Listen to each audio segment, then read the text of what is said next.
अरे हम तो फकीर आदमी हैं, झोला लेके चल पड़ेंगे जी। ইউনেস্কোর ওয়ার্ল্ড হেরিটেজের স্বীকৃতি পেল বিশ্বভারতী, যে স্থানকে কবিগুরু রবীন্দ্রনাথ ঠাকুর গড়ে তুলতে চেয়েছিলেন উন্মুক্ত প্রকৃতির মাঝে। কিন্তু এই বিশ্ববিদ্যালয় কি মোদিজির রাজনৈতিক প্রচারের কেন্দ্র হয়ে উঠেছে? হেরিটেজ স্বীকৃতির ফলকে রবি ঠাকুরের নাম না লিখে নিজের নাম লিখলেন তিনি। अगर यूनेस्को का हेरिटेज मिला तो रविंद्रनाथ टैगोर के लिए मिला। He is the creator of Shanti Niketan and विश्व भारती। उनका नाम हटा दिया। কবিগুরুকে এবং বাঙালিদের অসম্মান করতে বাধল না তার? मोदी मोदी मोदी मोदी मोदी मोदी। वाह क्या सीन है। মমতা বন্দ্যোপাধ্যায়ের প্রতিবাদ এবং বাঙালিদের তীব্র আপত্তির ফলে ফলকটার বিষয়ে তার টনক নড়ল। এতেই বোঝা গেল মোদিজির বাঙালি বিদ্বেষ মর্মে মর্মে। সেই কারণেই তিনি সস্তা রাজনীতি করতে কবিগুরুর কবিতা পড়েন বিকৃত উচ্চারণে। চোলায় চোলায় বাজবে জয়ের মেরি, চোলায় চোলায় বাজবে জয়ের মেরি, পায়ের বেগেই পোষ। আবার তিনি বোলপুরে পর্যটন সম্ভাবনার কথা বলেন। बोलपुर में इस पूरे क्षेत्र में पर्यटन की बहुत संभावनाएं हैं। केंद्र सरकार यहां की कनेक्टिविटी को मजबूत करने के लिए, लोगों का जीवन आसान बनाने के लिए हजारों करोड़ के प्रोजेक्ट पर काम कर रही है। কিন্তু মোদিজির দল বিজেপি বোলপুরের পৌষ মেলা গ্রাউন্ডে পাঁচিল দিয়ে মেলা বন্ধ করে দিল। এই নিয়ে 4 বার বন্ধ থাকছে শান্তিনিকেতনের ঐতিহ্যবাহী পৌষ মেলা। কবিগুরুকে সম্মান জানিয়ে পৌষ মেলা আবার শুরু হয়েছে মমতা বন্দ্যোপাধ্যায়ের উদ্যোগে। মোদিজি এবং তার দল বিজেপি এতই বাঙালি বিদ্বেষী যে বিশ্ব নাগরিক অমর্ত্য সেনকেও অসম্মান করতে ছাড়লেন না। অসম্মানের বদলে সম্মানের সাথে এই কাগজটি আমি তুলে দিয়ে গেলাম সদ্য অমর্ত্যদের হাতে।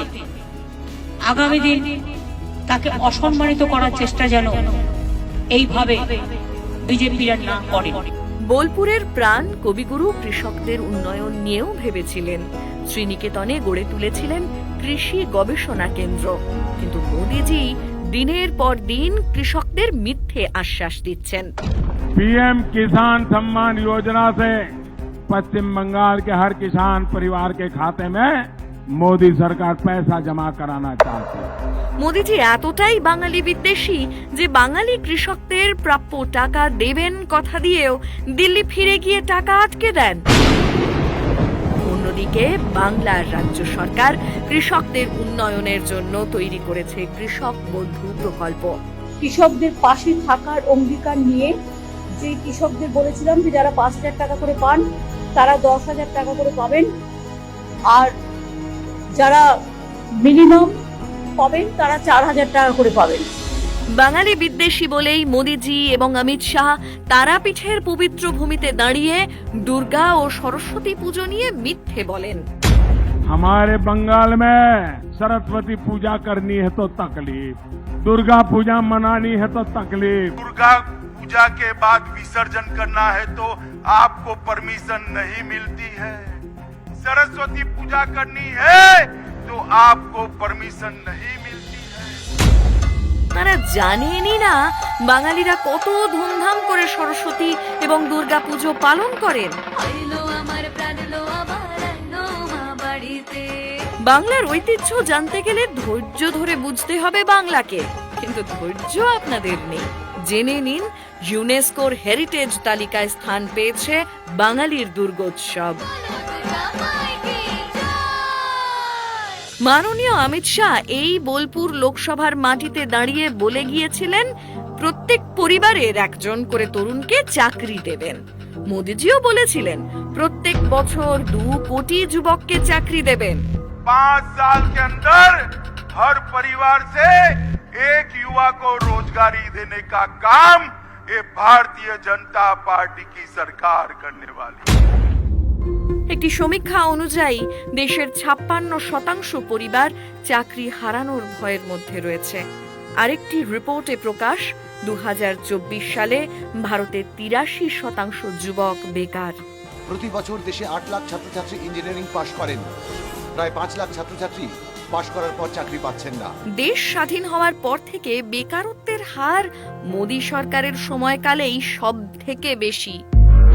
অন্যদিকে বাংলার রাজ্য সরকার যুবশ্রী, গতিধারা, কর্মশ্রী এবং আরো অনেক প্রকল্প রাজ্যবাসীর কর্মসংস্থানের জন্য চালু করেছে।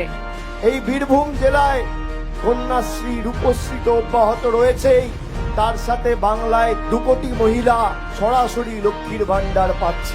শুনে নিন বোলপুর কেন্দ্রে দাঁড়িয়ে কিভাবে মিথ্যে বলছেন অমিত শাহ। मेरे मतवा समाज के लोग, नाम शूद्र समाज के लोग, इनको हम नागरिकता देकर सम्मान के साथ भारत का नागरिक बनाने का काम भी करने वाले हैं। মতুয়া এবং নমশূদ্র সমাজ এমনিতেই দেশের নাগরিক, তাদের নতুন করে নাগরিকত্ব দিতে হবে কেন? বাংলার মাটিতে বাঙালি বিরোধী কালো আইন সিএএ নিয়ে মিথ্যে বলার পাশাপাশি বাংলার মানুষের অধিকার নিয়েও বঞ্চনা করে চলেছে বিজেপি। কিন্তু রাজ্য সরকার সব সময় আছে মানুষের পাশে। এবারের ভোট হোক বাঙালি বিদ্বেষের বিরুদ্ধে, বাঙালি ঐতিহ্য ও সংস্কৃতির পক্ষে।